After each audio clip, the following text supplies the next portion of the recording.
The pharma sector was one of the top performers today. That's because Donald Trump's victory eased concerns about potential action on drug pricing and taxes. Pfizer and Merck both rose sharply in today's session. Meg Tirrell has more on what's ahead for that industry. The Republican sweep of the presidency, House, and Senate alleviates investor concerns over increased regulation of drug prices, an issue that's dogged the industry for the past few years, increasingly into Election Day.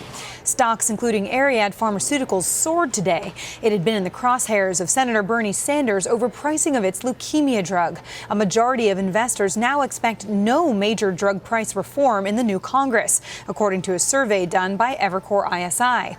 And the relief comes not just on the federal level. A key ballot initiative in California focusing on drug prices, called Prop 61, also appears to have been defeated.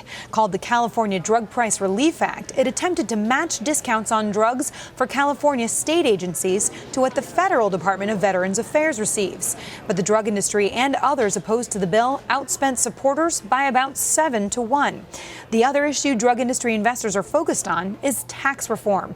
The industry has been swept in a series of so-called inversion deals where American acquirers seek targets overseas to lower their corporate tax rates. Some have been successful, like Mylan's deal to move to the Netherlands, while others were quashed by government intervention. Most recently, Pfizer's attempt on Allergan. Under the new administration, investors expect not only a potential lowering of the U.S. corporate tax rate, but a potential tax holiday as well, where companies could bring overseas cash back into the U.S. at a lower rate than what they'd normally pay. This a potential boon to companies like Amgen, which holds $34 billion outside the U.S., Gilead with $25 billion, and Merck with $21 billion, according to Evercore ISI.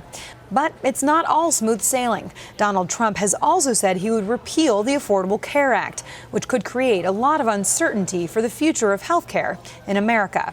For Nightly Business Report, I'm Meg Tirrell.